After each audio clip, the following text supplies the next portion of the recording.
parte de um importante momento de democratização do ensino superior, criaram e consolidaram políticas públicas, como o REUNE, o SISU, o FIES, o ProUni, que possibilitaram que milhares de jovens como eu estivessem aqui dentro dessa universidade e conseguissem sonhar com o título de doutora.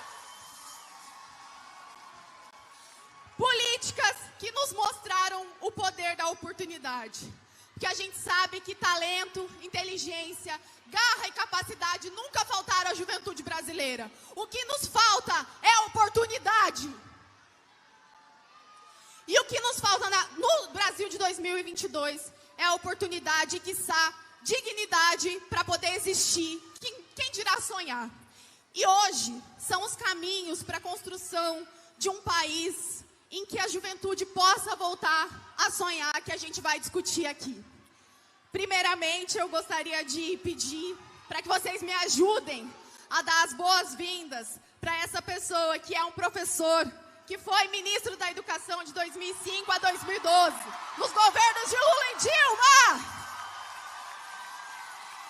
Foi prefeito da cidade de São Paulo de 2013 a 2016. Foi candidato à presidência da República em 2018, representando a democracia no segundo turno. Bem-vindo, Fernando Haddad.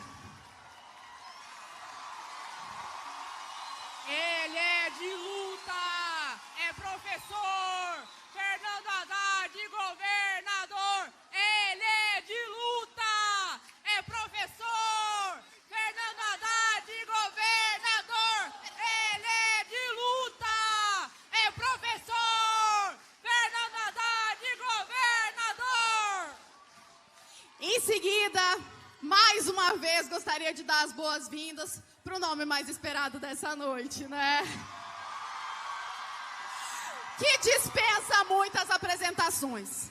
O sindicalista e metalúrgico que mudou a vida desse país, que foi presidente de um Brasil da Esperança por 8 anos e que atualmente é a capa mais recente da Times, que ele não está de brincadeira, né? Bem-vindo, presidente Lula! Lula, guerreiro do povo brasileiro!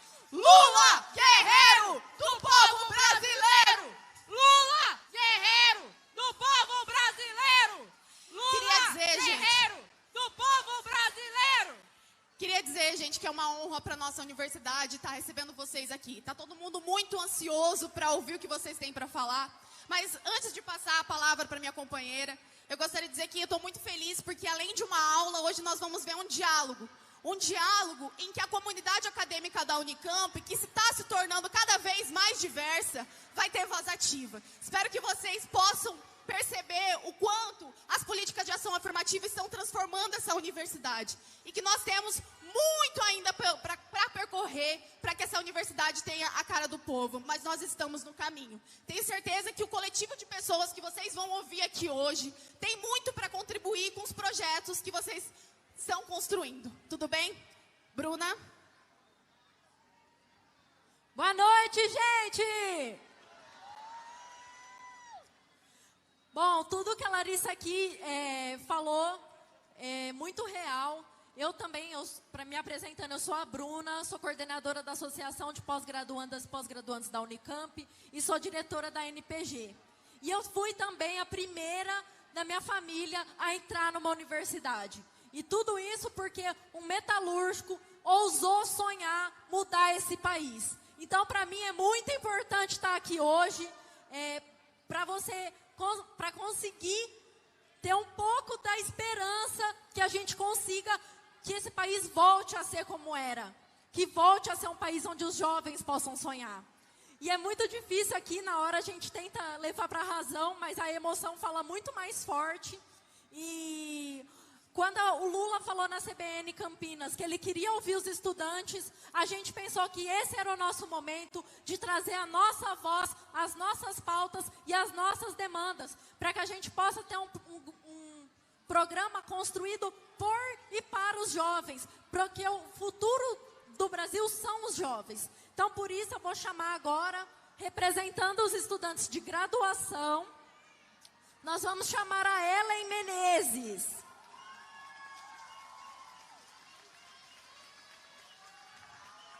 A Ellen, ela é estudante de pedagogia e compõe a gestão do Diretório Central dos Estudantes da Unicamp e também faz parte do coletivo Afronte. Com você, Ellen.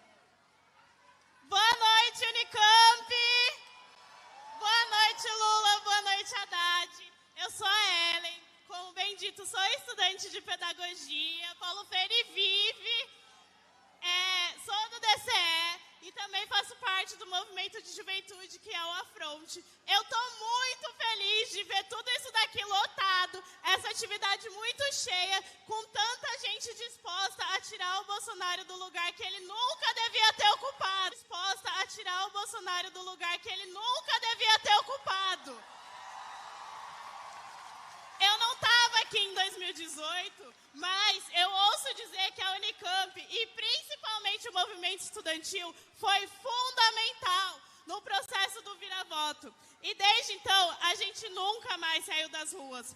Foi assim no tsunami da educação, foi assim nos atos antirracistas, foi assim nos atos pelo Fora Bolsonaro.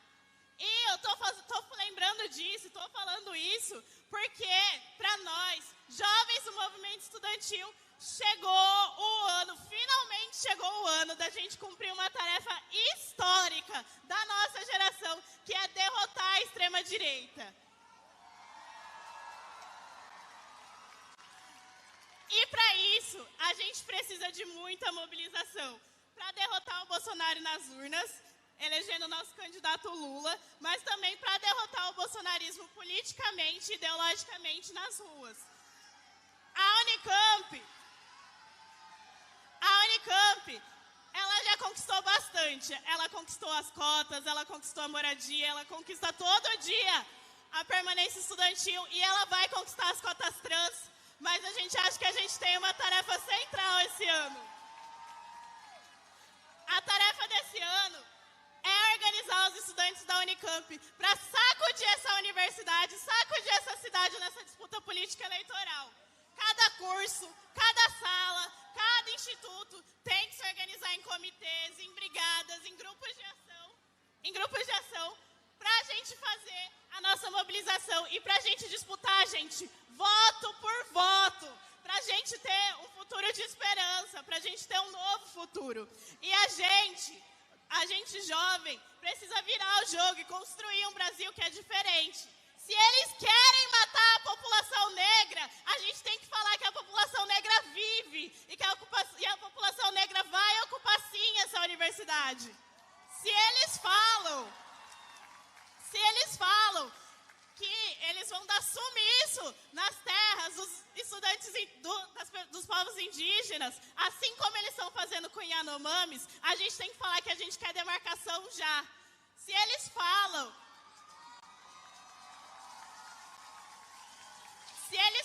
que eles querem cercear o direito das mulheres, a gente tem que defender a legalização do aborto. E se eles falam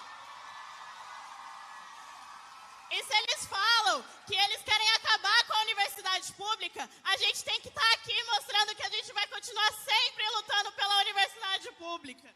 E para fazer isso, a gente precisa de muita unidade. A gente precisa dos de baixo, dos movimentos sociais, da esquerda, sem concessão com aqueles que tentam acabar com os nossos direitos. Por isso, Lula, Haddad, contem muito com a juventude, com o movimento estudantil, para ser a força mobilizadora dessa campanha, que vai ser muito grande, e para ajudar a transformar o país. Para finalizar, a gente do movimento estudantil, junto com os outros coletivos, articulou uma carta para o presidente Lula, falando um pouco das nossas pautas, falando as coisas que a gente quer que aconteça, porque a juventude não vai se calar, a juventude vai fazer muita luta e a gente quer que as nossas demandas sejam atendidas por esse governo de esquerda. E é isso, gente. Muito obrigada por esse espaço.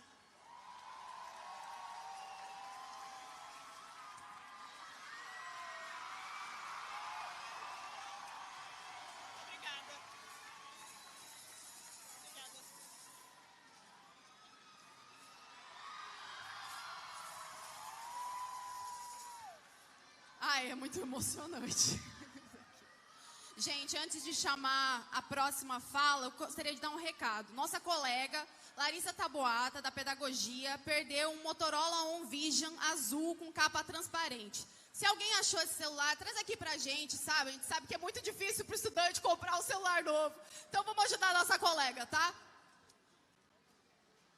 E agora, representando os estudantes de pós-graduação, chamamos Matheus Albino, que tem 26 anos, é economista pela USP e demógrafo pela Unicamp. Atualmente é doutorando em demografia. Matheus é um dos fundadores da Associação de Pós-Graduandos e Pós-Graduandas da Unicamp, a APG, na qual hoje atua como coordenador geral. Também é nosso representante no Conselho Universitário. Vem cá, Matheus. Boa noite, Unicamp! Boa noite, Campinas! Boa noite, Haddad! Boa noite, presidente Lula! Eu sou o Matheus, eu estou muito feliz de representar a pós-graduação. E é simbólico que a gente esteja aqui, no coração da Unicamp, na casa de Paulo Freire, na casa que foi de Maria Conceição Tavares, e que hoje é a casa do povo, é a casa do povo negro, é a casa do povo indígena, é a casa do povo trabalhador desse país. Faz pouco tempo que a universidade começou a se tornar um lugar, um sonho possível para a juventude que foi sempre esquecida. A educação é uma revolução poderosa, a transformação social que não tem volta. Os primeiros das suas famílias,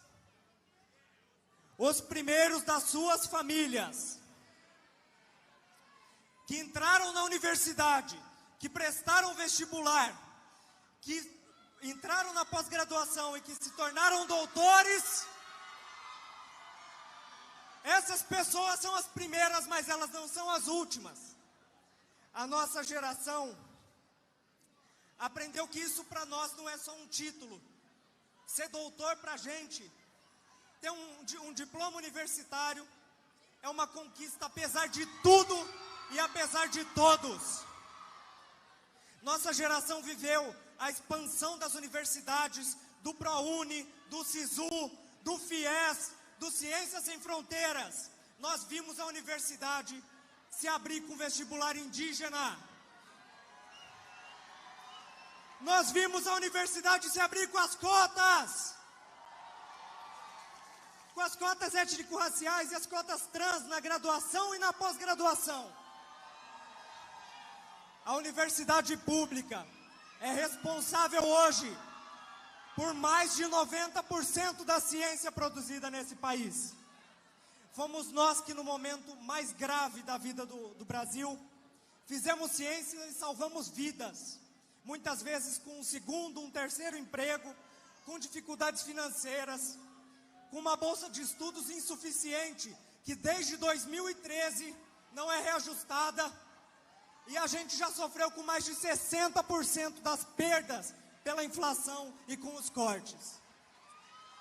A CAPES, recentemente, presidente, proibiu os bolsistas de permanência, os bolsistas da CAPES, de receber auxílio permanência, de receber alimentação e de receber moradia. A gente não pode continuar assim. Nós não podemos avançar sem o investimento no Fundo Nacional do Desenvolvimento de Ciência e Tecnologia, sem políticas de acesso e permanência e sem seguridade social. Quando a ciência e a educação são ameaçadas, a nossa resposta tem que ser mais e mais investimento. E é por isso que chega de teto de gastos! Nós sabemos quem são os primeiros a abandonar a universidade quando não se tem comida na mesa. A única coisa que a gente quer é trabalhar com dignidade, e nós fazemos isso pelos nossos que se foram, levados pela pandemia, pelo desemprego e por milhões de brasileiros que estão passando fome. é só com a esperança que faz a gente dar o nosso melhor. É a esperança que faz a gente se unir por um momento como hoje, e que essa energia, a energia desses estudantes, desses trabalhadores, ilumine a caminhada, a nossa caminhada e a caminhada de vocês. Viva os trabalhadores! Viva a Unicamp! Viva a educação! Viva a ciência!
Bom, gente, só queria dar um recado para o presidente Lula, que eu não saí daqui hoje sem um abraço e uma foto.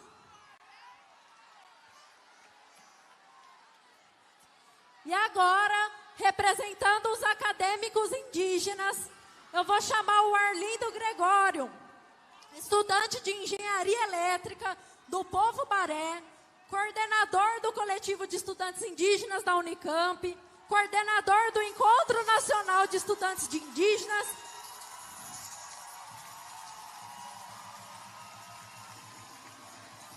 e membro da Comissão Assessora para a Inclusão dos Povos Indígenas e representante discente no Conselho Universitário. A palavra é sua, Arlindo.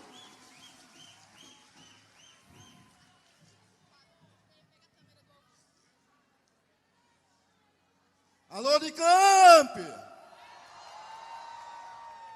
Boa noite, Onda Vermelha!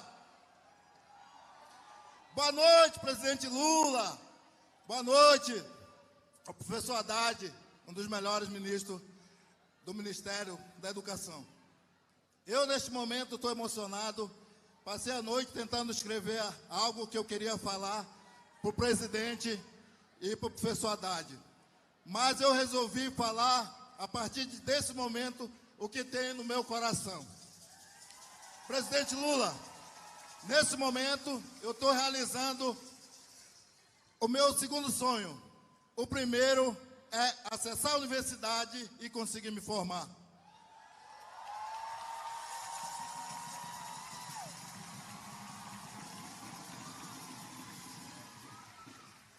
Presidente, hoje somos 60 mil estudantes indígenas acessando a universidade.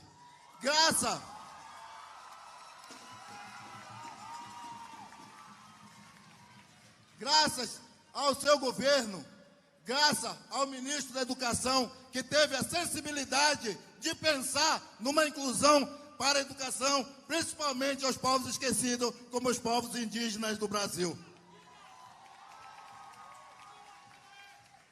Hoje, presidente Lula, estamos muito tristes, porque lá na terra Yanomami, os garimpeiros estruparam uma menina, uma parenta nossa, de 12 anos até a morte.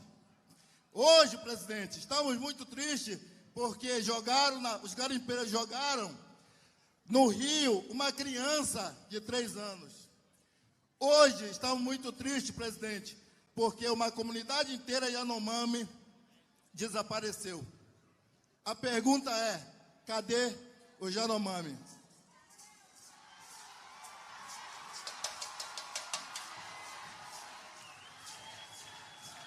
Cadê os Yanomami? Cadê os Yanomami? Cadê os Yanomami? Cadê os Yanomami?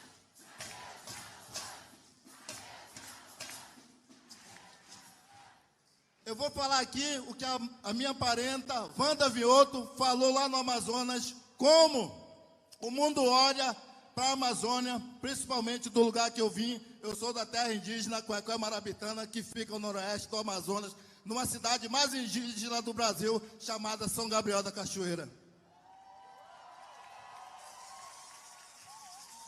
Graças a um governo inclusivo, hoje, eu posso falar que eu sou um estudante de nível superior fazendo e cursando engenharia elétrica.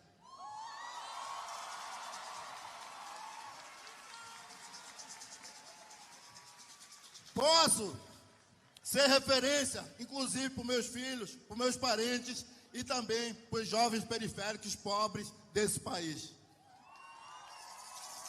Presidente, em nome dos 60 mil estudantes indígenas que estão hoje na universidade, 75 estão nas universidades privadas, graças ao ProUni. 25% desses 100%, dos 60 mil, estão nas escolas públicas, ou nas universidades públicas, graças às políticas de cota e às políticas afirmativas, que são resultado das lutas e do diálogo com a classe social do seu governo. Eu queria parabenizar o presidente Lula por vir aqui visitar a universidade. Hoje somos 40 povos presentes na Unicamp.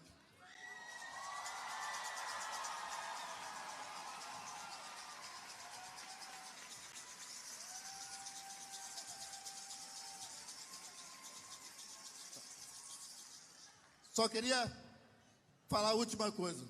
Muito obrigado em nome desses 60 mil estudantes indígenas.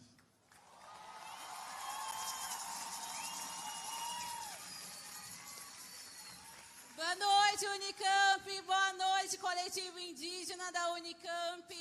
Boa noite, mulheres originárias e todas as mulheres que estão protagonizando e ressignificando a Unicamp. Eu vou ser bem breve.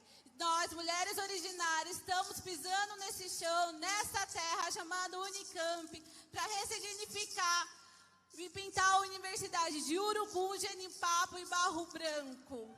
Nós não precisamos ser tutelados e sim respeitados. Antes do Brasil ser de coroa, ele é o Brasil de cocá.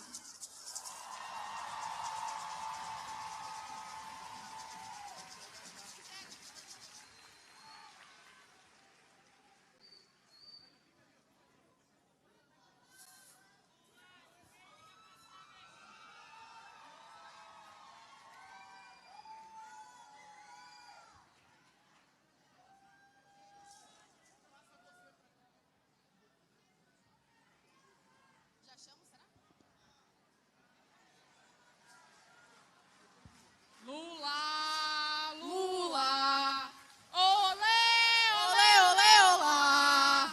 Lula, Lula! olê, olê, olê, olá. Lula, Lula, olê, olê, olê, olá. Lula, Lula. Momento importante pra gente. E agora, eu gostaria de convidar também para fazer a sua contribuição, representando o Movimento Negro Universitário, a estudante Gabriela da Cruz Bernardo, que é jovem periférica da Zona Leste de São Paulo, militante do Movimento Negro da Unicamp, ex-prounista e atualmente estudante de nutrição aqui na nossa universidade. Bem-vinda, Gabriela. Boa noite, Campinas! Boa noite, Unicamp! Vocês assinam pra mim, por favor? Presente pra Viramundo! Ai, meu Deus! Ai, Jesus! Segura, por favor. Como elas introduziram muito bem, eu venho da periferia de São Paulo. A minha trajetória para chegar até esse território foi muito difícil. E eu compartilho a minha história com milhões e milhares de estudantes que acessam hoje o ensino público da universidade através das cotas que botaram o nosso povo dentro da universidade. Quem pisa na Unicamp, quem pisa em Barão Geraldo, pisa no solo onde os nossos ancestrais foram mortos, onde os nossos ancestrais foram escravizados. Antes de tudo, antes desse país ser pintado de verde e amarelo, ele foi pintado de vermelho. E foi o sangue dos nossos que sangraram e continuam a sangrar. Quando a gente fala da reforma trabalhista, quando a gente fala de insegurança alimentar, quando a gente fala de encarceramento em massa, quem está tomando a porrada é o nosso povo. É a gente que está carregando esse país nas costas desde que chamam isso aqui de Brasil. E é por isso que é nosso dever, e não é só do dever do Partido dos Trabalhadores, é dever de qualquer um que tem o mínimo compromisso com esse país, defender a ampliação e a manutenção das políticas de cotas para que os nossos continuem acessando a universidade. Não basta eleger Lula presidente, não basta eleger Haddad. Eu quero candidaturas pretas, eu quero mulheres pretas levando esse país para frente. Eu quero as travestis e as travestis pretas do nosso lado. Quando uma mulher preta se movimenta, todo um país sobe junto com ela. E é por isso que a gente precisa construir uma candidatura, construir uma eleição de 2022, onde todos nós estejamos em Brasília. E é com Lula que a gente chega em Brasília. Obrigada!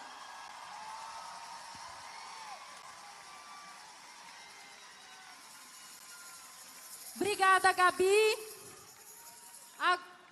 Agora vamos chamar o Gabriel Moura.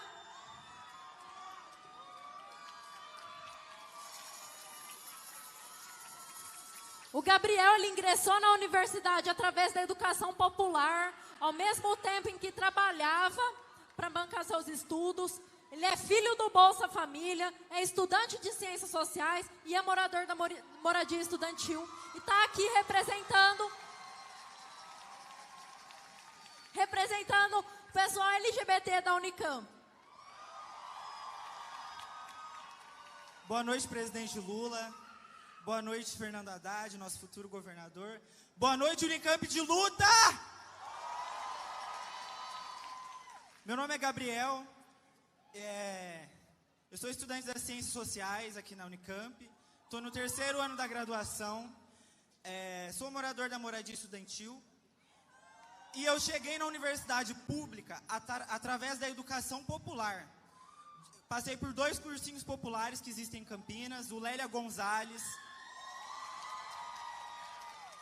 e também o Dandara dos Palmares. Cursinhos populares que estão nas periferias e, quando não nas periferias, estão nos centros, colocando o nosso povo pobre, periférico e trabalhador na universidade. Queria só marcar aqui a minha fala, porque muita coisa já foi contemplada, que eu sou um estudante que, ao mesmo tempo em que prestava o vestibular, trabalhava numa loja de shopping, que é um dos piores lugares para a classe trabalhadora estar, porque é onde mais se explora a mão de obra trabalhadora. E para chegar até a Unicamp, foi preciso muito esforço, e a minha mãe, que está aqui no palco hoje,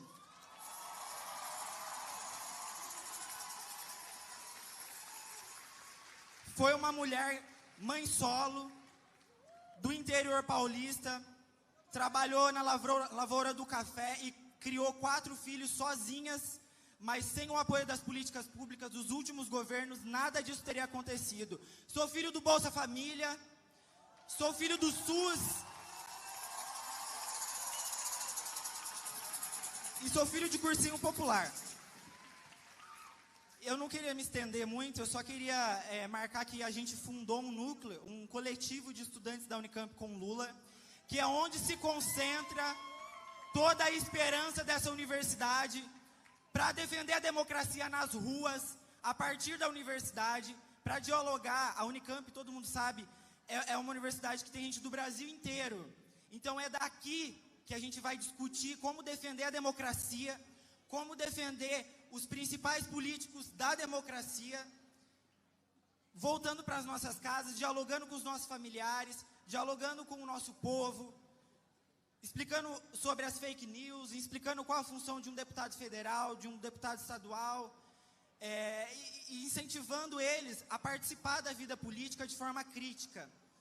Então é isso, eu queria deixar um convite aqui para a gente unir essa esperança, daqui hoje, não esvaziar ela e construir ela a partir desse núcleo, desse coletivo que surgiu, que é o Estudantes da Unicamp com Lula.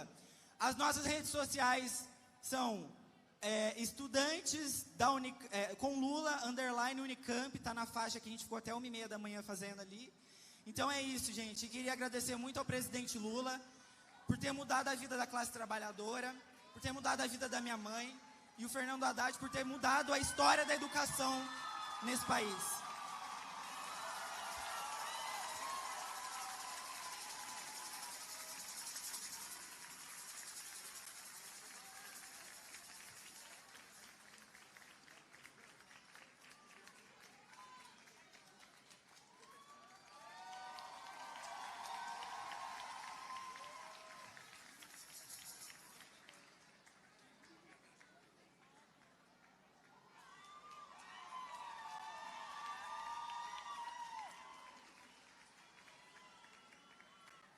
Quando alguém cita as nossas mães, toca num lugar muito específico dos estudantes. Porque muitos de nós estamos aqui com o sonho de poder dar uma vida melhor para as nossas mães. É importante esse momento. Bom, dando continuidade à nossa atividade, agora eu gostaria de passar a palavra para o ex-ministro da Educação, Fernando Haddad. Ele é de luta, é professor, Fernando Haddad, governador. Ele é de luta, é professor, Fernando Haddad, governador. Boa noite, Unicamp! Bom, hoje nós estamos aqui reunidos para ouvir a aula magna do professor Luiz Inácio Lula da Silva. E é professor mesmo, é professor honoris causa de mais de 30 universidades do Brasil e do mundo, todos títulos ganhos por mérito, sobretudo pelo que fez pela educação brasileira, pela juventude pobre. O Lula sabe que eu vou falar uma verdade muito grande. Fazia muito tempo que eu não me sentia tão feliz entrando numa universidade.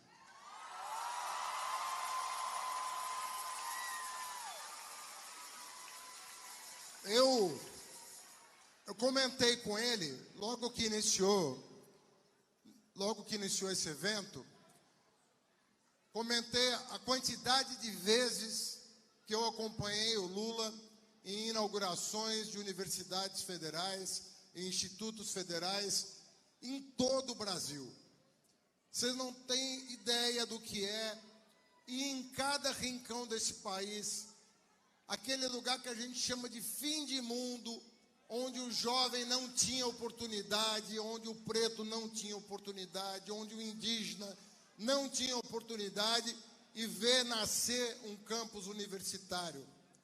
Os olhos das pessoas, dos moradores da cidade, olhando para aquilo, emergindo, como se fosse quase uma espaçonave, uma coisa de outro planeta. E aí...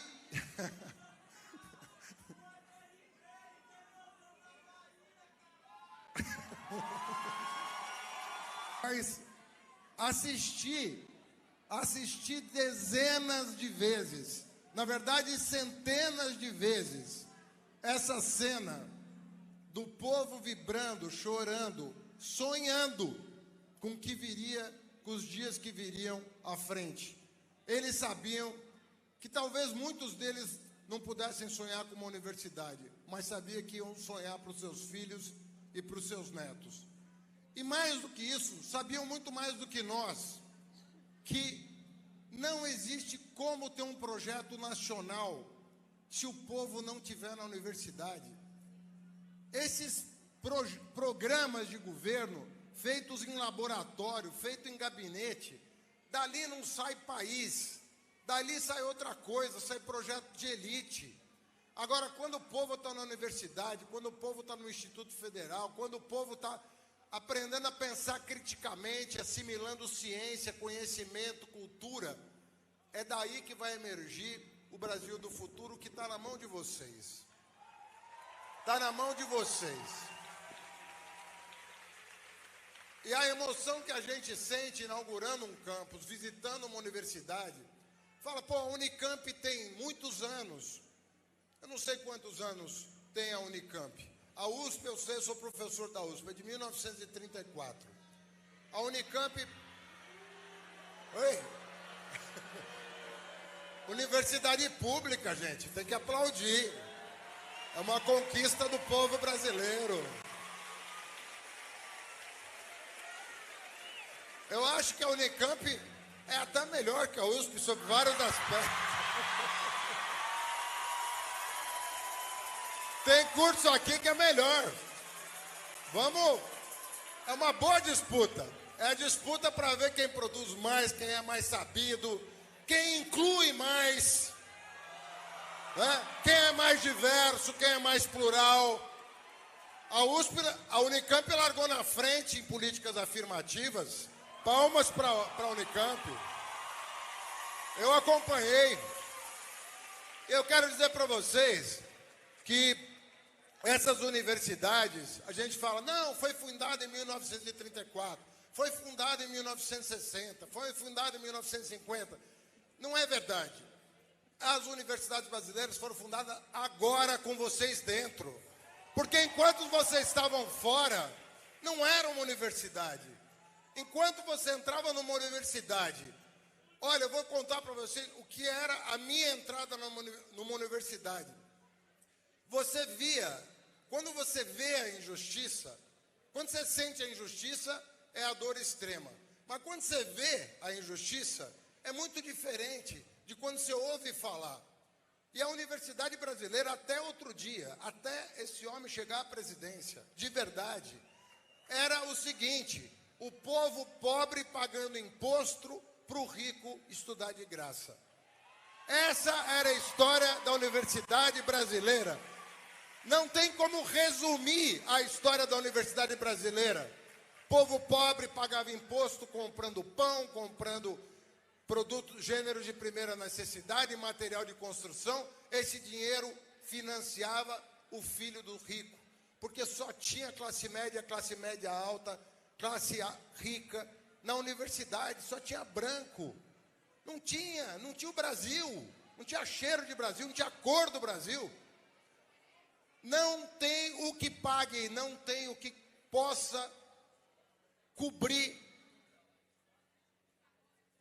a honra de ver a universidade se transformar. E isso foi fruto de muita luta do movimento negro, do movimento estudantil. Todo mundo foi para a rua bater na porta e quebrar os cadeados, arrombar as portas. Não foi fácil, mas fica mais fácil a luta quando a gente tem um governo popular e democrático. A conquista é sempre do povo. Se o povo não reclamar, se o povo não reivindicar, nada vai vir. Mas quando você tem um governante que tem sensibilidade, tudo se torna possível, tudo se torna mais fácil. E é por isso que essa felicidade que nós sentimos, entrando na Unicamp hoje, nós queremos sentir todos os dias da nossa vida. Nós vamos lutar para ser feliz. E o momento é agora, com vocês, ao lado de vocês. Vamos voltar a ser feliz no Brasil. Pô, vamos ser felizes com Lula. Vamos ser felizes com educação, com ciência e com cultura, com os indígenas e com os pretos desse país. Um abraço, Unicamp.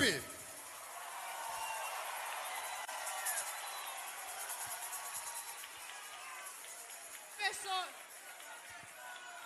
Fernando Haddad, governador, ele é de luta, é professor. Fernando Haddad, governador, ele é de luta. Que honra ouvir ouvir esse professor. Que a gente sabe que um país ele se constrói com livros e não com armas.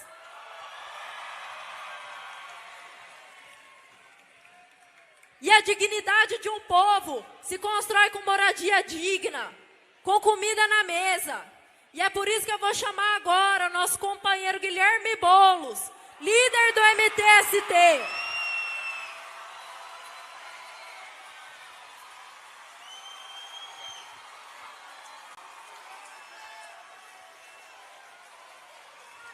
Boa noite, Unicamp! Eu vou ser muito breve, porque vocês vieram aqui para ouvir o Lula e todos nós estamos aqui para ouvir ele.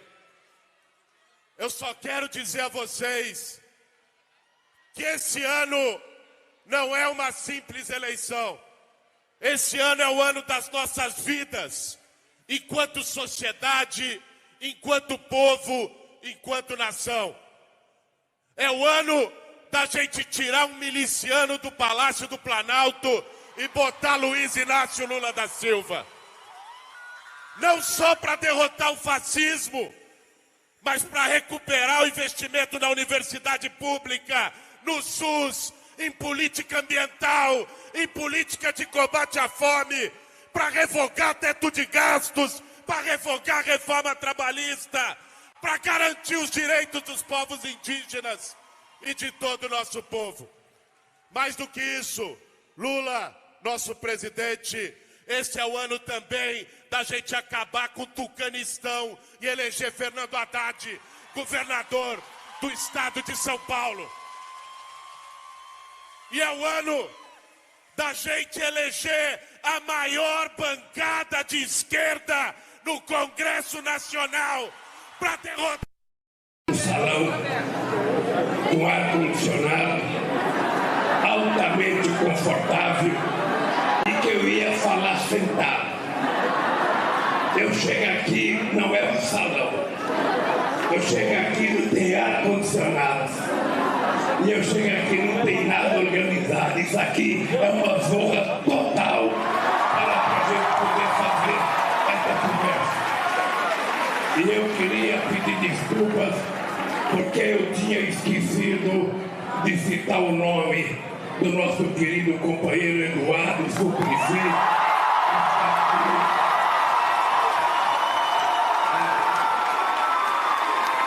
Ele estava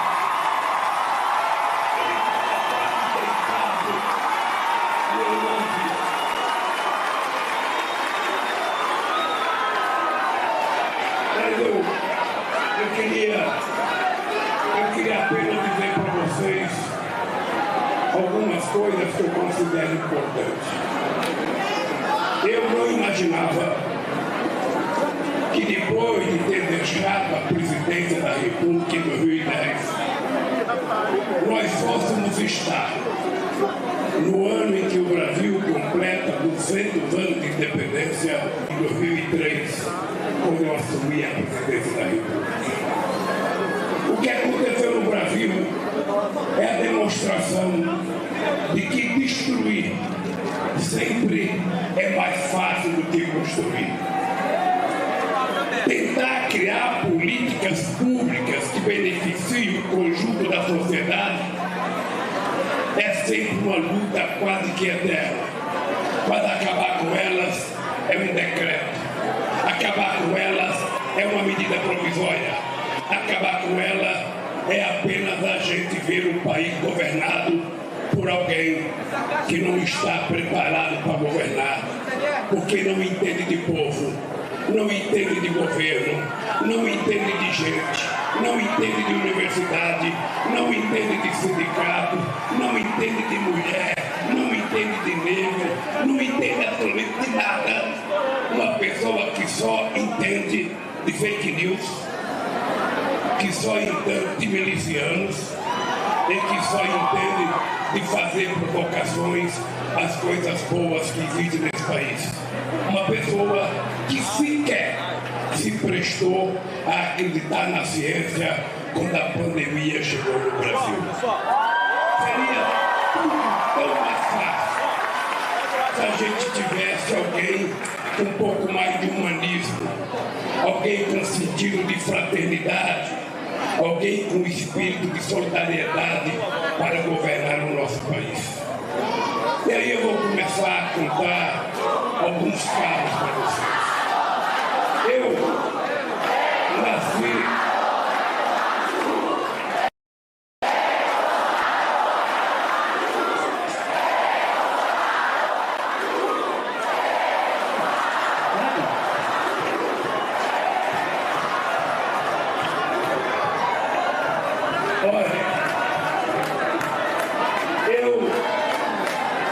Todo mundo sabe que eu sou pernambucano. Todo mundo sabe que eu vim para São Paulo com 7 anos de idade, com uma mãe, com 8 filhos. E desses 8 filhos, eu fui o primeiro a ter um diploma primário. Eu fui o primeiro a ter um diploma profissional. Por conta desse diploma profissional, eu fui o primeiro da minha família a ganhar mais que o salário mínimo. Eu fui o primeiro a trabalhar numa fábrica grande. Eu fui o primeiro a comprar uma casa. Eu fui o primeiro a comprar uma televisão. Eu fui o primeiro a comprar uma geladeira. Eu fui o primeiro a entrar no sindicato e aprender um pouco de política. Por conta desse aprendizado, eu, junto com outros companheiros, aprendemos que era importante que a gente não fizesse apenas a luta economicista, pensando que a gente ia melhorar de vida tendo 10.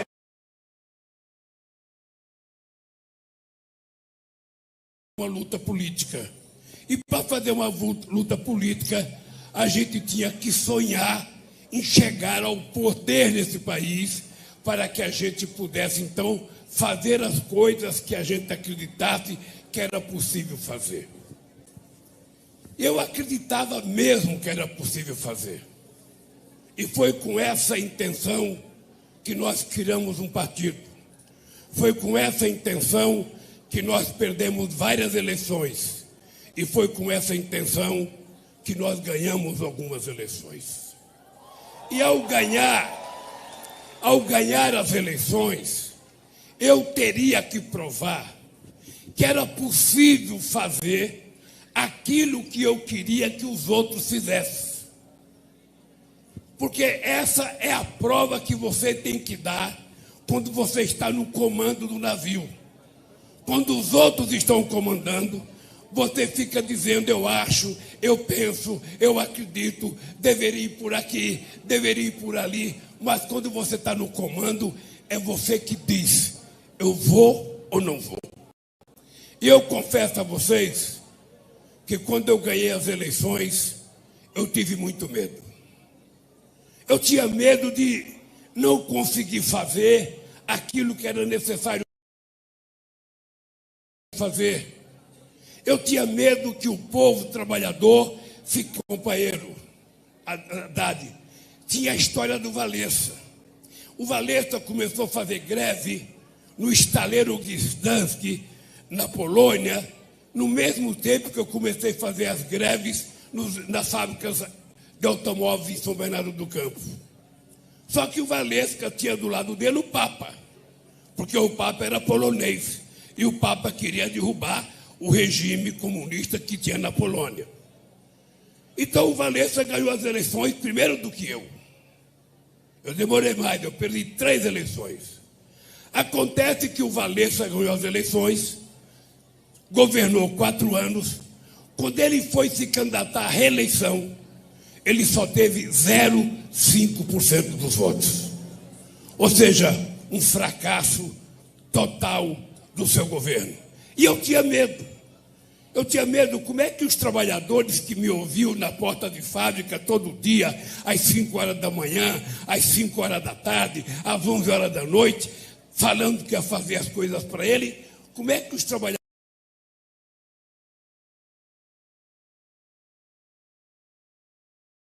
iriam, entender o meu fracasso? mas eu tinha uma causa. E essa causa era o que me movimentava.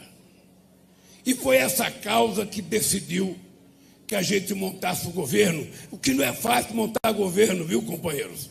Vocês que são jovens, que vão disputar muitas eleições, não é fácil montar um governo com gente boa.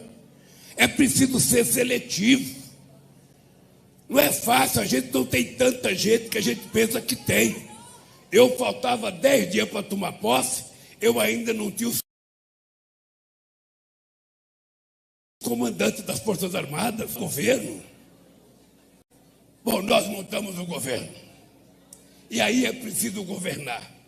É preciso fazer aquilo que a gente precisa e acredita que tem que ser feito no país.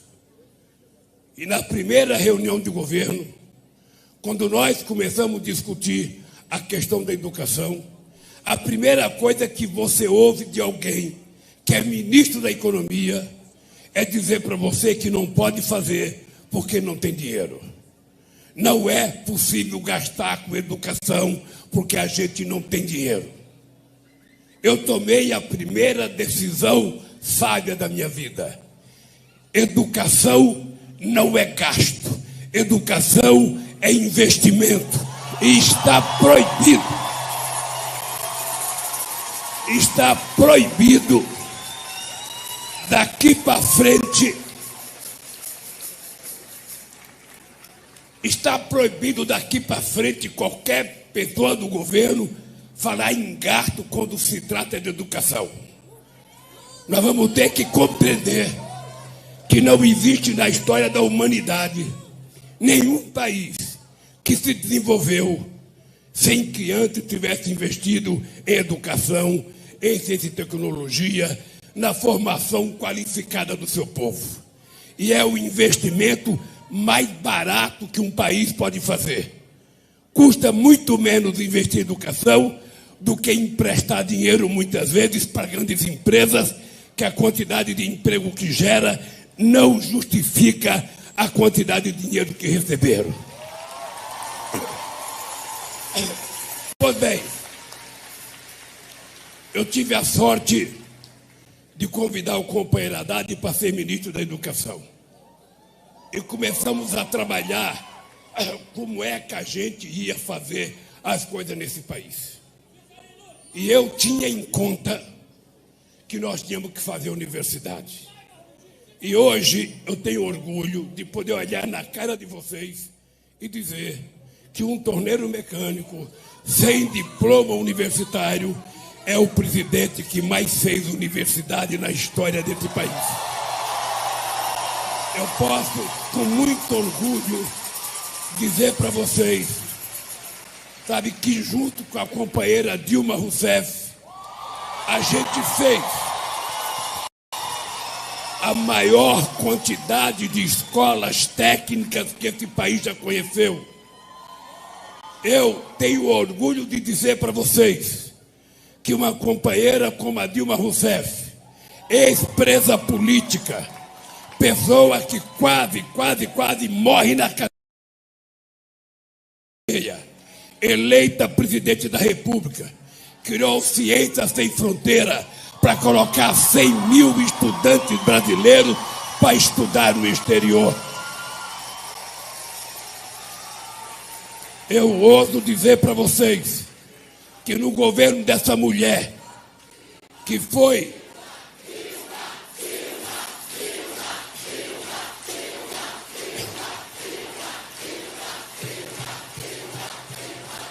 eu posso dizer para vocês que foi no governo dessa mulher que se criou o Pronatec e se colocou quase 9 milhões de meninas e meninos para estudar uma profissão nesse país. Pois bem, o Haddad viajou comigo o Brasil para inaugurar a universidade. E eu dizia para o Haddad, fala com o coração, cara, chora um pouco, coloca uma lágrima para fora, porque não tem nada mais fantástico na vida do que eu encontrar uma pessoa. Hoje eu encontrei muita gente lá na vila, lá em Sumaré, na Vila Soma, lá naquela ocupação. as meninas falavam assim: ô presidente, obrigado, eu sou a primeira da minha família a entrar numa faculdade, eu sou o primeiro filho a entrar numa faculdade. Olha, é que a gente nunca parou para pensar. A gente nunca parou para pensar por que o Brasil foi o último país a acabar com a escravidão.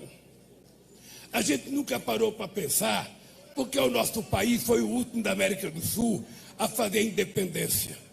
A gente nunca parou para pensar porque o Brasil foi o único país a que a mulher conquistasse o direito de voto e conquistou na justiça na cidade de Mossoró em 1934.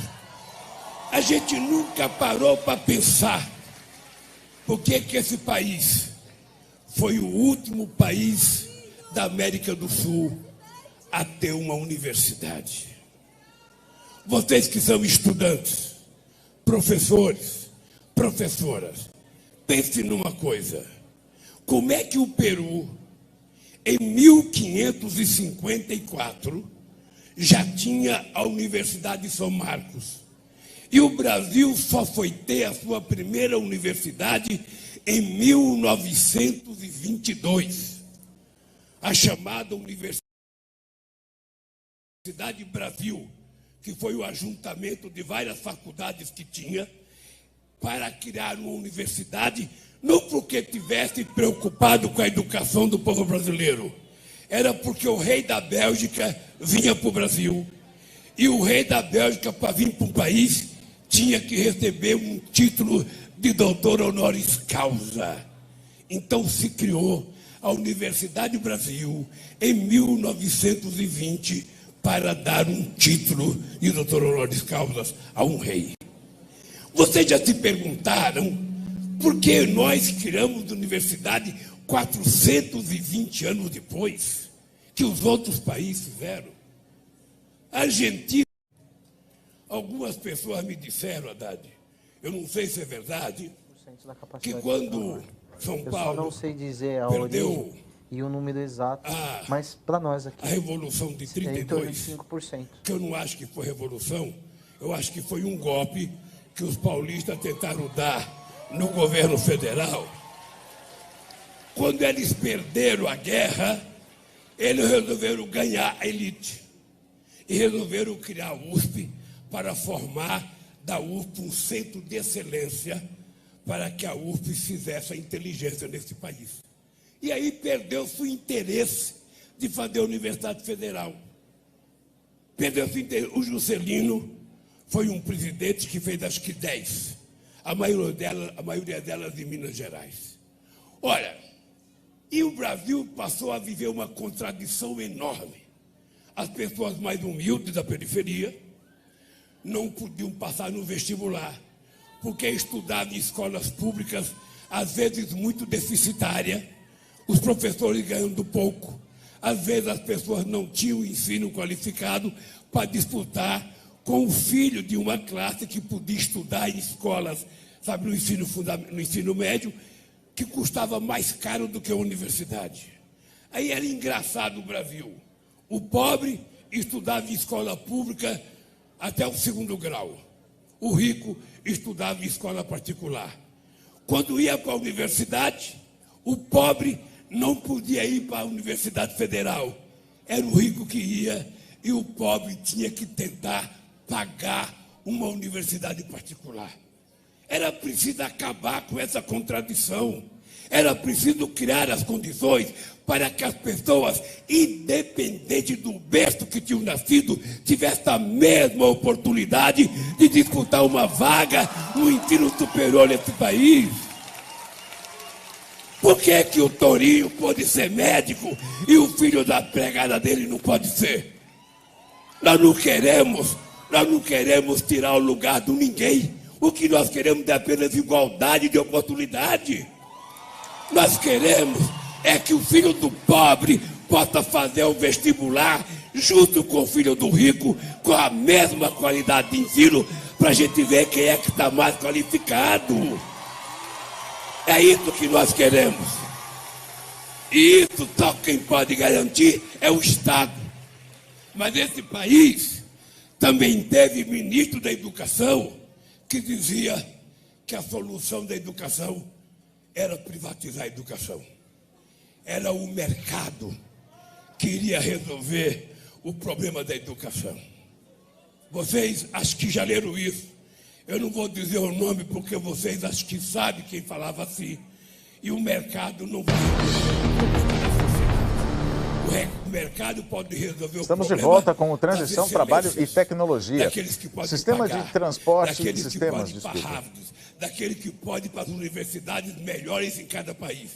Mas aquele que tem que estudar no Brasil, se o Estado não cuidar,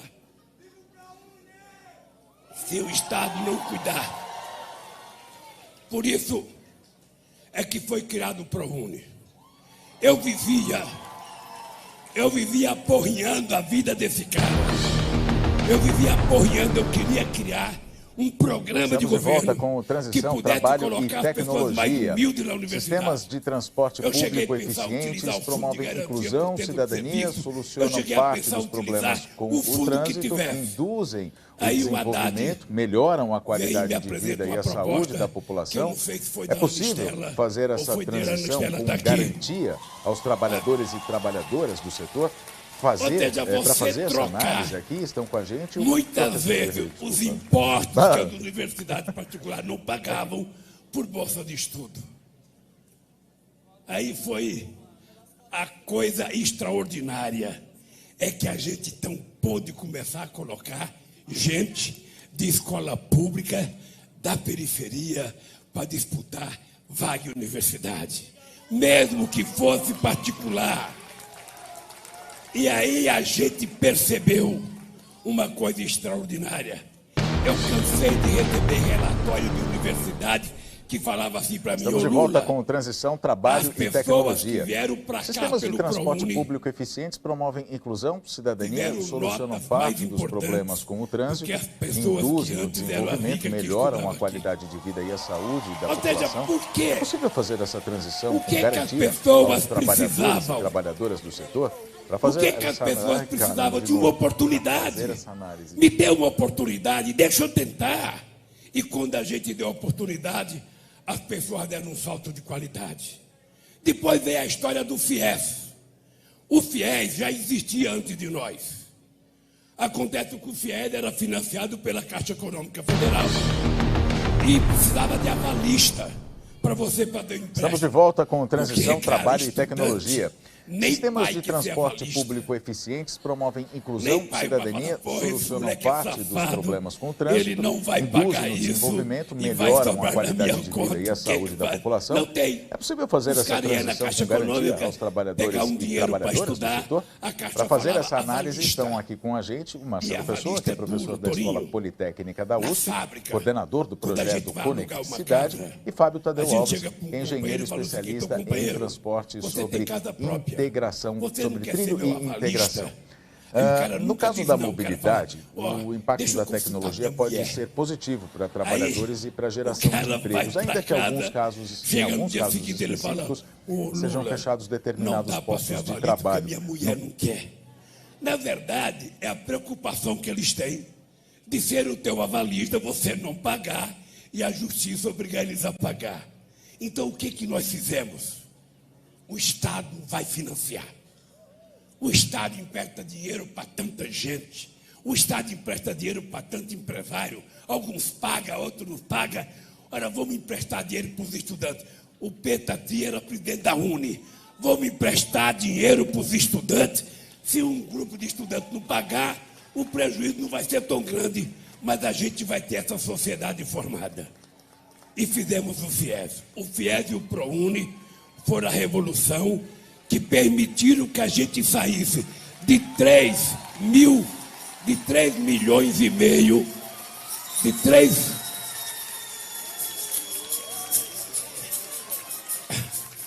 Olha, o FIES e o ProUni foram os dois programas que permitiram que a gente saísse de 3 milhões e meio de alunos na universidade para 8 milhões de alunos.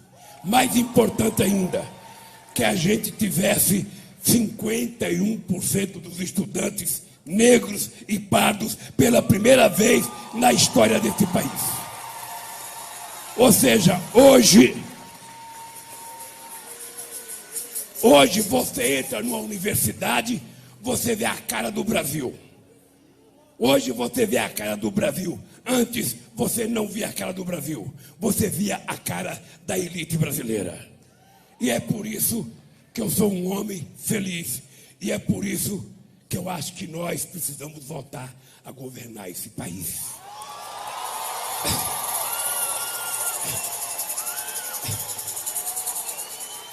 A segunda coisa,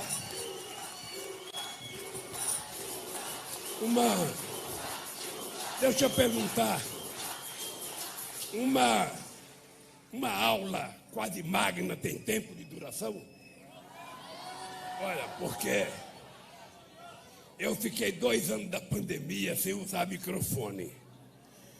E como eu estou usando agora, apesar de estar rouco, eu estou disposto a falar mais coisa para vocês. Bem, além dessa questão da educação, eu queria contar um outro episódio para vocês. Aí, o SISU foi uma coisa extraordinária, sabe, que nós fizemos, e eu acho que nós temos que recuperar. O investimento em ciência e tecnologia foi uma coisa importante, nós temos que recuperar, porque pelo que eu estou sabendo, o orçamento praticamente zerou.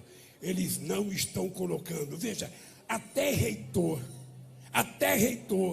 que eu e o Haddad recebíamos todo ano, todos os reitores do Brasil, e a gente escolhia sempre o primeiro da lista que vocês indicavam, eles não indicam mais o primeiro da lista. Ele quer indicar aquele que é amigo dele. E eu não quero ter amigo reitor. Eu quero ter reitor competente, quero ter reitor capaz de administrar as universidades brasileiras. Bem, uma outra coisa que eu queria contar para vocês, uma outra coisa que eu queria contar para vocês é que eu fui fazer uma viagem para Davos, dia 25 de janeiro de 2003. Eu era convidado como se fosse uma coisa diferenciada, porque era a primeira vez que um presidente operário ia a Davos falar num fórum dos ricos. E eu estava viajando e conversando com o Celso Amorim. Celso, nós precisamos mudar a geopolítica brasileira. O Brasil não pode ficar apenas dependendo da relação com a União Europeia ou da relação com os Estados Unidos. Nós temos que fortalecer a nossa relação com a América do Sul. Nós temos que estabelecer e fortalecer a nossa relação com o continente africano. Nós temos que estabelecer uma relação mais forte com a China, com a Rússia, com a Índia e com países que o Brasil não tinha relação. E por que era importante fazer isso? Os americanos queriam implantar no Brasil a ALCA, um acordo de livre comércio na América do Sul. E nós achávamos que esse acordo de livre comércio na América do Sul era uma coisa para matar o comércio com os países pequenos e atender apenas os interesses do Brasil e dos Estados Unidos. Então, nós resolvemos não aceitar a implantação da ALCA e fortalecemos o Mercosul. Depois nós criamos a Unasul. E eu quero dizer para vocês que foi o momento mais extraordinário de avanço político e social em toda a América do Sul. Do Chile até a nossa querida Venezuela, que na época era governada pelo presidente Chávez. Nós conseguimos com Evo Morales, conseguimos com Tabaré Vázquez e com Pepe Mujica, conseguimos com Cristina Kirchner e o companheiro Kirchner, conseguimos com outros países criar pela primeira vez um núcleo da América do Sul, que pensasse o desenvolvimento da América do Sul, que pensasse o crescimento econômico e que pensasse a criação de um bloco para fazer frente aos outros blocos que existiam. Foi o momento mais rico de política de integração que nós fizemos. Depois da Unasul, nós criamos a CELAC. A CELAC era o único instrumento multilateral que participava Cuba e não participava nem os Estados Unidos, nem o Canadá. Era um país apenas que participava os latino-americanos. Tudo isso acabou. Tudo isso acabou. Depois nós criamos os BRICS. Os BRICS eram Rússia, China, Brasil, Índia e África do Sul. Era um bloco poderoso com mais de metade da população mundial. Avançou até outro dia, ainda quando a Dilma estava no governo, foi criado o Banco dos BRICS. Mas agora, com Bolsonaro, com a guerra na Rússia com a Ucrânia, os BRICS estão um pouco fragilizados. E os BRICS é a possibilidade da gente mudar um pouco a ordem econômica mundial. Então, se preparem, porque se nós voltarmos, nós vamos recriar os BRICS, fortalecer os BRICS, para que a gente possa não ficar dependendo apenas de uma moeda. Veja, o Brasil quer ter uma boa política com os Estados Unidos. Os Estados Unidos é um país importante. A gente quer manter uma relação civilizada, respeitosa, mas a gente quer ser respeitado. A gente não quer que eles façam como fizeram na Dilma, fazer espionagem no governo brasileiro. A gente não quer que eles nos tratem como se fôssemos cidadãos de segunda classe. Nós queremos respeitar. Nós queremos tratar os Estados Unidos com respeito, mas queremos tratar a Bolívia com respeito, queremos tratar o Uruguai com respeito e tratar do continente africano com respeito. O Brasil tem uma dívida com o continente africano que não pode ser mensurada em dinheiro. A gente não consegue pagar em dinheiro, a gente paga essa dívida com gratidão, com transferência de ciência e tecnologia, com ajuda daquilo que nós conhecemos. É por isso que nós fizemos a Universidade Aberta em Moçambique. É por isso que nós fizemos uma fábrica de antirretrovirais em Moçambique para produzir remédio para combater a AIDS. É por isso que nós criamos a Universidade Afro-Brasileira, que tem sede em São Francisco do Conde, na Bahia, em Redenção, no Ceará. É por isso que nós criamos, sabe, um jeito de levar a Embrapa para a Gana, para que a Embrapa pudesse desenvolver na savana africana a mesma capacidade produtiva que estabeleceu no Cerrado brasileiro. É isso que o Brasil tem que fazer para pagar a gratidão que o povo negro africano tem na formação do nosso caráter, do nosso sangue, do nosso corpo, da nossa cor, da nossa cultura. Isso vale trilhões. Como a gente não pode pagar, nós temos que retribuir. Pois bem, foi por conta dessa que nós conseguimos fazer a terceira coisa que não era possível fazer no Brasil: fazer inclusão social. Eu fui dirigente sindical há muito tempo e fui, modéstia à parte, um bom dirigente sindical. E naquele tempo, a gente discutia se a gente deveria aumentar o salário mínimo primeiro ou se a gente deveria fazer crescimento econômico primeiro. Aqui na Unicamp esse debate aconteceu muitas vezes entre os economistas. Ou seja, quem vem primeiro, o ovo ou a galinha? Ou seja, e nós resolvemos que não tem quem vir primeiro, os dois têm que crescer junto. Tem que crescer a economia e tem que crescer o salário. E é por isso que nós aumentamos em 74% o salário mínimo e não causou inflação. Nós mantivemos a inflação controlada dentro da meta de 4,5%. É por isso que nós tivemos a coragem de fazer a política de transposição do Rio São Francisco, que o imperador Dom Pedro tentou fazer em 1846 e não conseguiu. E nós vamos lá para levar água para 12 milhões de nordestinos que vivem na maior seca do mundo. Foi por isso, Haddad, que você participou do governo que fez 1.400.000 cisternas nesse país para levar água de beber para pessoas que moram nos lugares mais secos desse país. E quem mora aqui talvez não saiba o que é a serventia de uma cisterna. Eu tinha 7 anos de idade. Eu ia buscar água no açude. E quando você vai buscar água no açude, você tem que disputar o espaço de água com o animal que está fazendo as necessidades. Você tem que separar a água de caramujo, você tem que separar de fezes, você tem que separar de tudo para você pegar a água, colocar num pote, levar para casa aquela água barrenta, cheia de tudo que não presta, deixar sentar, para depois você tirar com uma canequinha e beber. É por isso que a gente via do Nordeste, tudo com as perninhas finas e a barriga bem grande. Aquilo era verme, aquilo era esquitossomose, aquilo era qualquer outra coisa, só não era saúde. Então, quando a gente resolveu fazer cisterna, uma pessoa que mora no centro de Campinas não entende.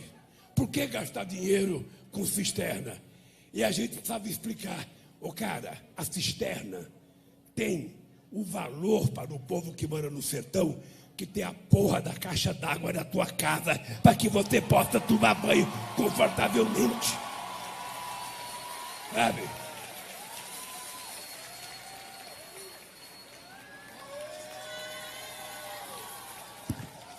Olhe, pela quantidade de crianças que vem aqui, Haddad, se alguém está querendo eleger alguém do futuro, está aqui alguém do futuro, porque as crianças estão percebendo que as coisas vão mudar nesse país. Outra coisa que vocês têm que ter importância. Eles querem privatizar a Eletrobras. Eles conseguem falar na televisão, não. Se a gente privatizar e a gente vender a Eletrobras, vai ter muitas empresas, vai ter concorrência e o preço vai ter mais barato. E logo nós acreditamos. Eu quero saber, se eles privatizarem a Eletrobras, quem é que vai fazer um programa Luz para Todos? O programa Luz para Todos custou 20 bilhões de reais para a gente levar a energia elétrica nos cafundó do Judas, para a gente levar a energia elétrica em lugares que as pessoas nunca tinham visto um bico de luz. As pessoas viviam na base do candeeiro, às vezes com uma lata de refrigerante cheia de querosene, com um pavio, soltando uma fumaça poluída para desgraça, e as crianças fazendo lição sentadas no chão num caixote. Eram 15 milhões de pessoas que viviam assim. E nós resolvemos fazer o programa Luz para Todos. Muitas críticas. E nós fizemos o maior programa de energia gratuita que esse país conheceu. Eu lembro de uma cena na Bahia, em que eu cheguei numa casa, tinha 3 mulheres com seus filhos, 3 mulheres, todas tinham se separado do marido ou sido abandonadas, tinha 6 crianças naquela casa e todos fazendo lição em cima de caixote. Quando eu cheguei lá, peguei a mão da mulher, levei na tomada e apertei o botão que chegou a luz da casa dela. Era como se eu tivesse tirado ela do século XV para o século XXI. Ou seja, as pessoas se assustavam de tanta claridade. Aí vem a luz elétrica, os ignorantes falam, esse Lula está gastando dinheiro com pobre, está levando energia elétrica por causa de pobre. Eu vou dizer para vocês o que aconteceu com a classe média.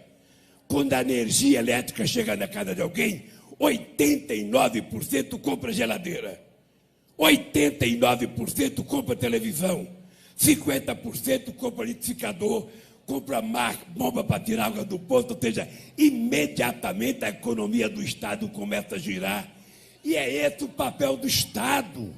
O Estado, muitas vezes, ele tem que começar a fazer as coisas para incentivar os outros a vir atrás, porque senão ninguém acredita. Mas aqui no Brasil eles criaram a ideia que o Estado tem que ser fraco, o Estado não pode ser forte, tem que acabar com o Ministério. Eles podem saber que eu vou votar e vou criar o Ministério da Igualdade Racial, o Ministério dos Direitos Humanos. Eles têm que saber. E agora já tem mais um ministério. É o Ministério dos Povos Indígenas que vai ser criado para colocar um índio para ser ministro. Eles têm que saber que a gente vai governar esse país diferentemente deles. Não vai ter esse negócio de teto de gasto. Quando assumiu o compromisso de teto de gasto, nós queremos saber qual é o compromisso para acabar com a fome nesse país, qual é o compromisso para acabar com o desemprego nesse país. Mas é preciso economizar para quê? Para pagar juros. E a dívida maior que a gente tem nesse país é a dívida histórica com o povo pobre. É a dívida histórica com as pessoas que estão abandonadas, é com os indígenas, é com os quilombolas. E temos que dizer para eles, não vai ter garimpo em terra indígena. Não é por isso. Não vai arrebentar cerca para o gado passar, porque nós não precisamos derrubar nenhuma árvore para preservar a Amazônia.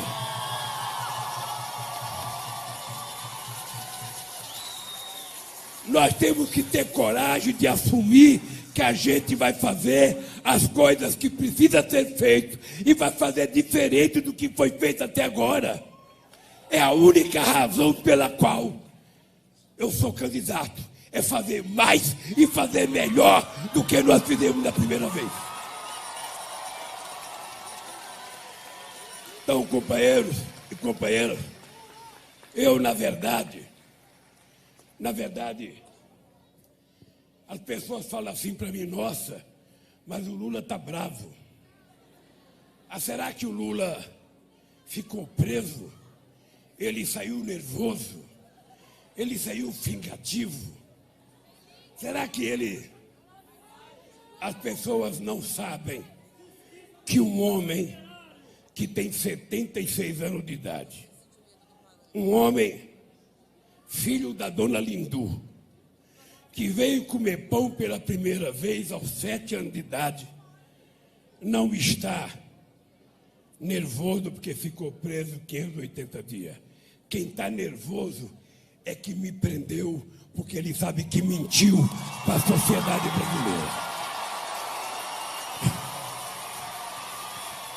Eu quero dizer para vocês, eu estou tão nervoso que vou casar com essa mulher aqui.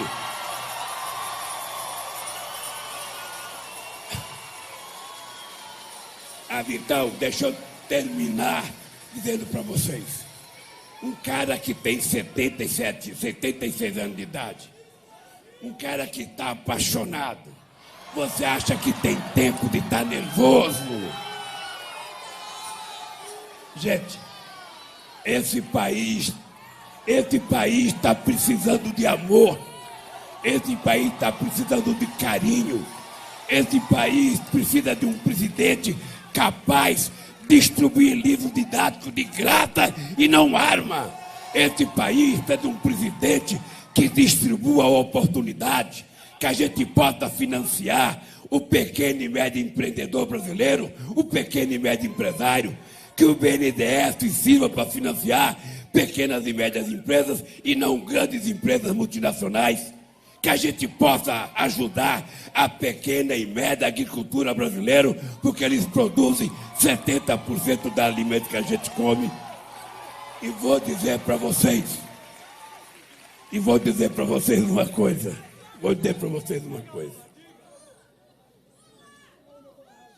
Tudo bem? Olha, Ô, gente, eu vou dizer uma coisa para vocês.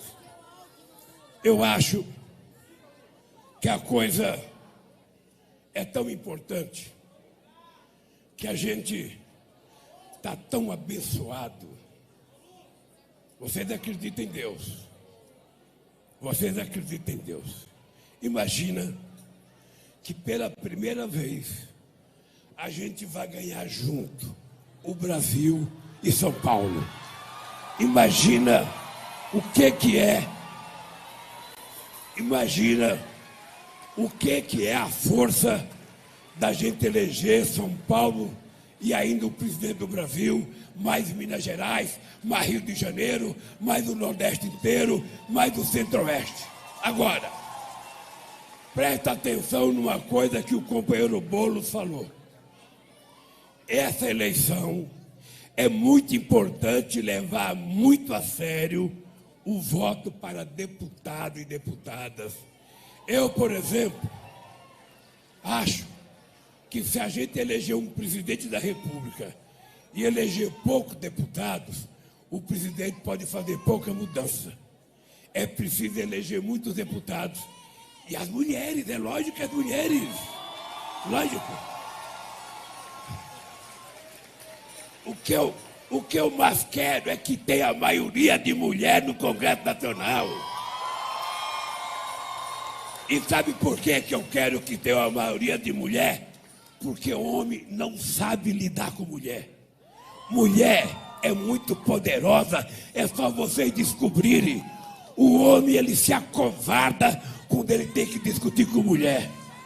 Quando a mulher resolve engrossar, o homem afina.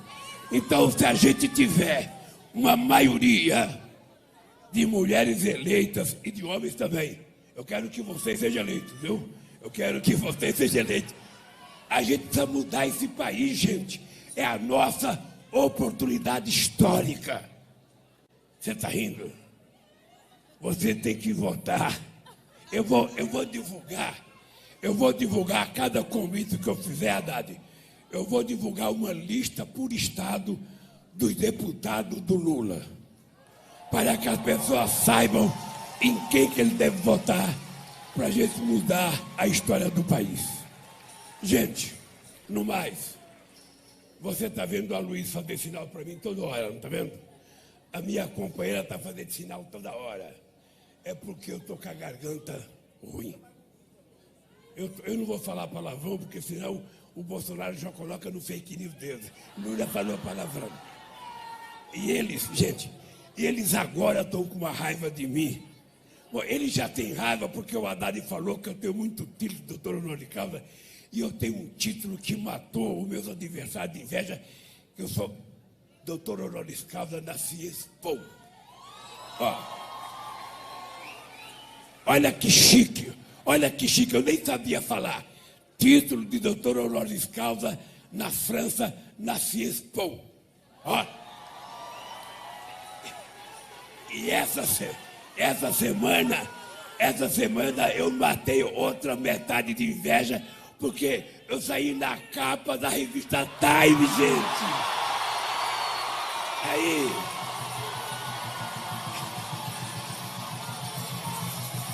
Agora, presta atenção. Eu saí porque eles sabem que quem vai mudar esse país é vocês. Porque se a gente ganhar as eleições, as nossas políticas públicas vão ser feitas nas conferências nacionais. Quando eu era presidente, nós fizemos 74 conferências nacionais.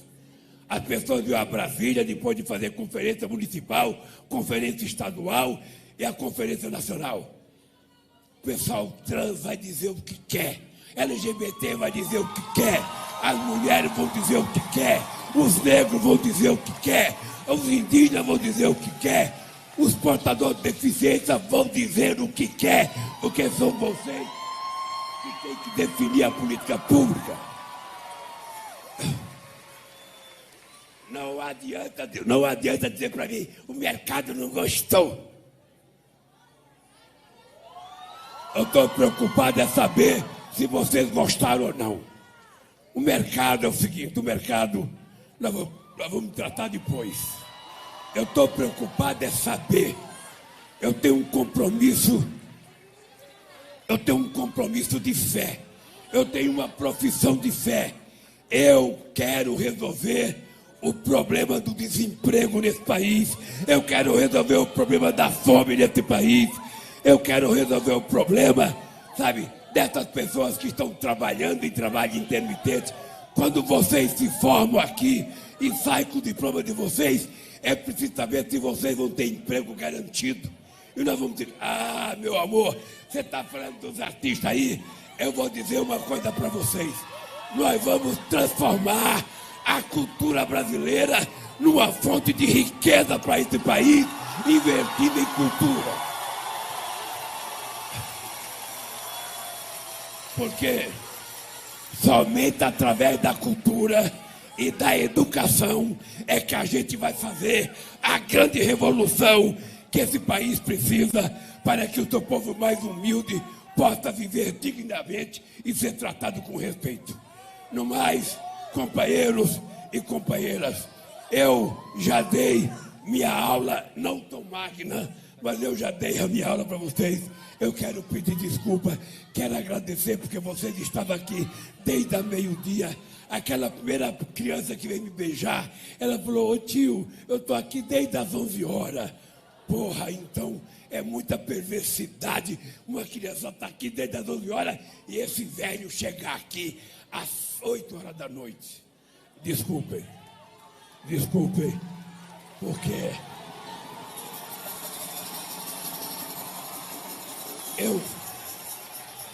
eu não cheguei tarde aqui porque eu queria. Eu cheguei tarde porque os outros compromissos atrasaram. Mas, gente, do fundo do coração, vocês não sabem o que vocês podem fazer por esse país. Eu tenho uma causa, e a minha causa é recuperar a dignidade desse país. Cara, eu quero que você se forme, eu quero que você trabalhe, eu quero que você crie uma família e possa viver em paz com a sua família. É isso que eu quero. Vocês indígenas não devem nada a ninguém. Nós é que devemos a vocês, porque nós é que chegamos aonde vocês já estavam. Então, gente, eu queria dizer para vocês, muito obrigado.